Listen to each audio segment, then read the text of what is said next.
All right, so are you ready to ditch that soul-crushing 9 to 5? I mean, who isn't right? Right. Today, we're going to dive deep into The 4-Hour Workweek by Timothy Ferriss Yeah. to unlock those secrets to outsourcing, automating, and designing a lifestyle that, well, actually works for you. Love it. We've got the book right here, and we're ready to unpack it all. What's really fascinating about Ferriss's approach is that he doesn't just talk about, escaping the rat race. Mm. He actually lays out this whole plan for achieving what he calls lifestyle design, Mm. where you have the freedom to choose how, when, and where you work. Yeah, and I think what's really interesting is that he doesn't just target, CEOs and high-level executives. Mm. He really makes this concept of outsourcing accessible to anyone, even if you're, just starting out or you're not a business mogul or anything. Yeah, I love that story he tells about, waking up and having a completed task, a report he needed, and even get this, a long-lost classmate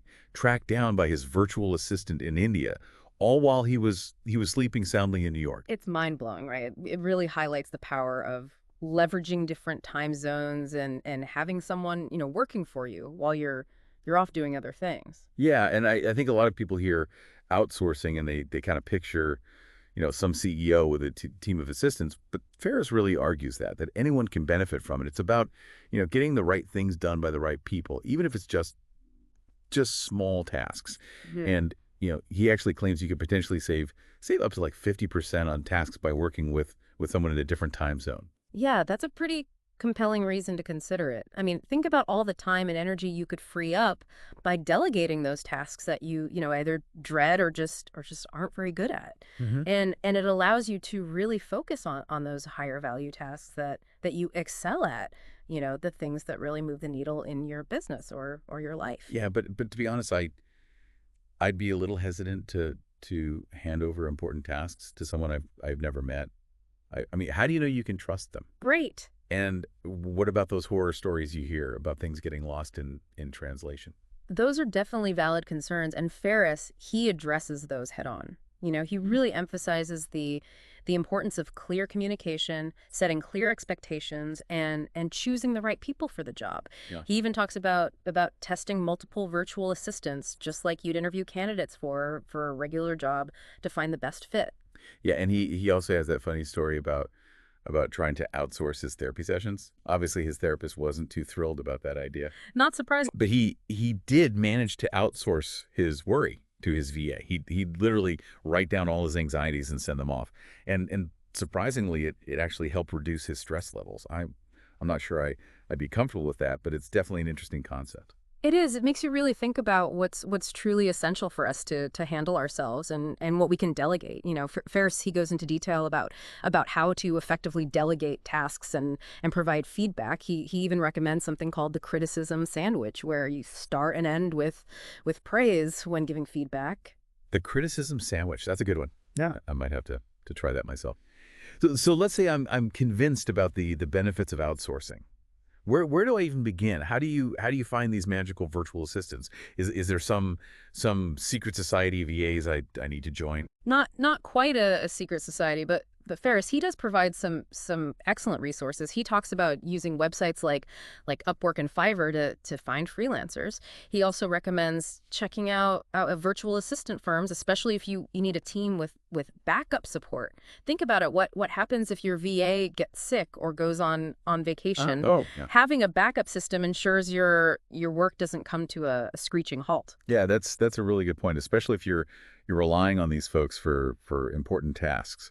I know a lot of people also worry about security and confidentiality. Yeah. Giving someone access to your personal or business information can feel risky. Absolutely, and Ferris acknowledges those concerns. He recommends taking steps to protect yourself, like using credit cards instead of debit cards for online transactions and creating unique logins and passwords for each VA. So we've covered the basics of outsourcing, but I'm really curious about this idea of building a business that runs itself, what Ferris calls a muse. Yeah, that's where things get really interesting. Yeah, let's dive into that. So a muse is basically it's like a business that makes money with very little effort from you. Think of it as a system that's working even when you're asleep. Okay, so I can like travel the world and learn to surf and my business is just just humming along in the background. Exactly. It gives you that freedom to pursue your passions or just, have more free time to do whatever you want. Okay, I like the sound of that.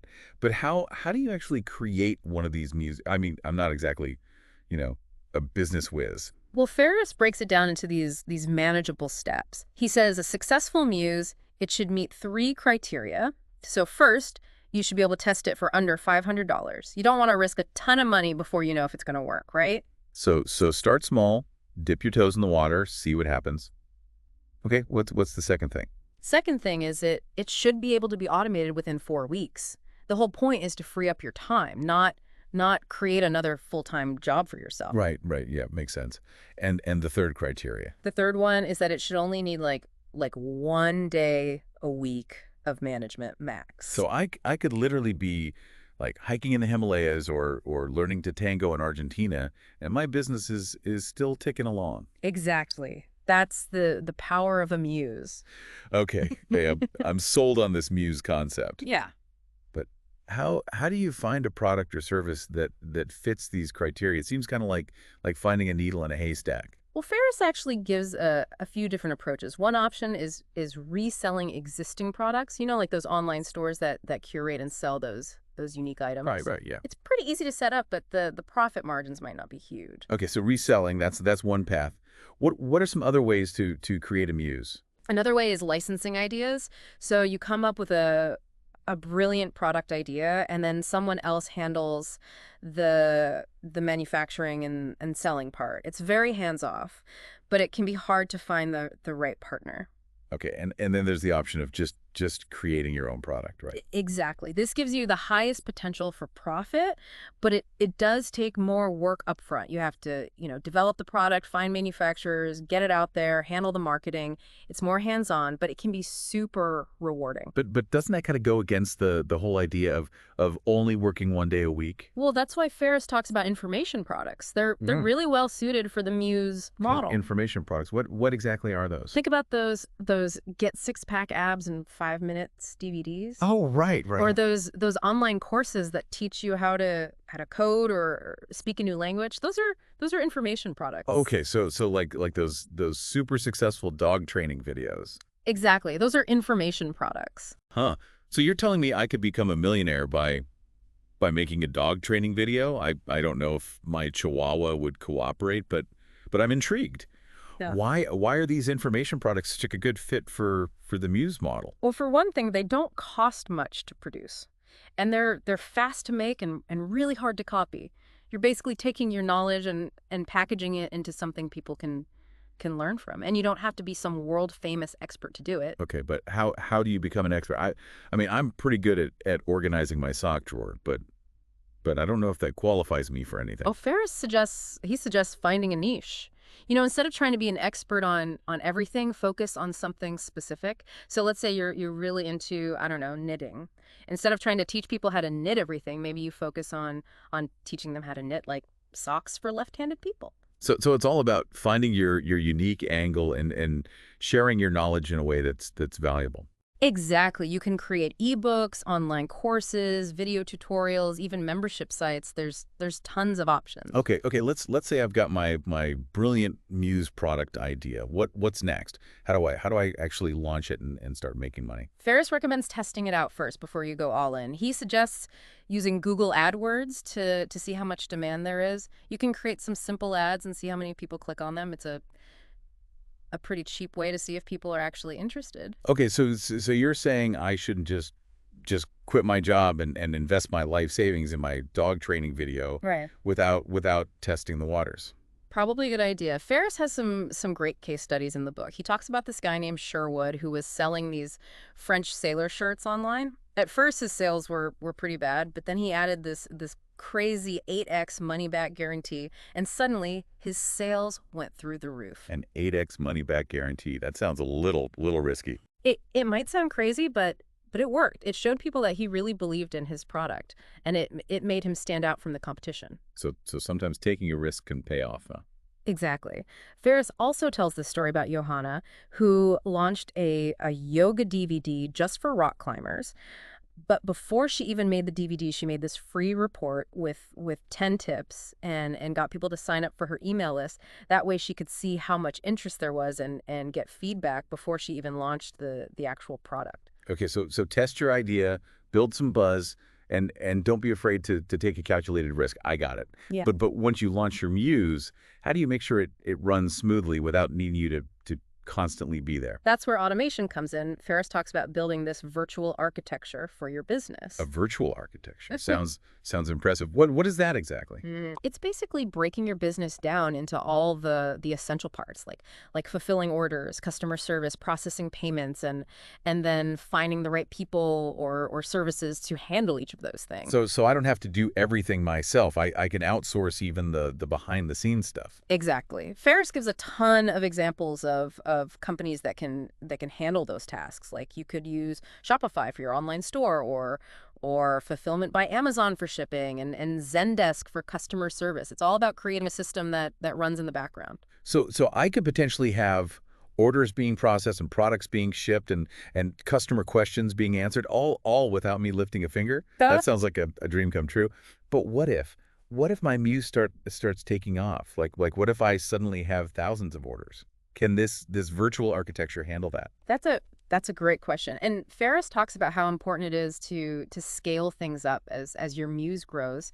He recommends setting these milestones based on how many units you've shipped and upgrading your systems accordingly. So start small, test it out, automate as much as you can, and scale up as you grow. Yeah. Sounds like a recipe for success. Exactly. But there's one more piece to the puzzle that Ferris talks about. Okay.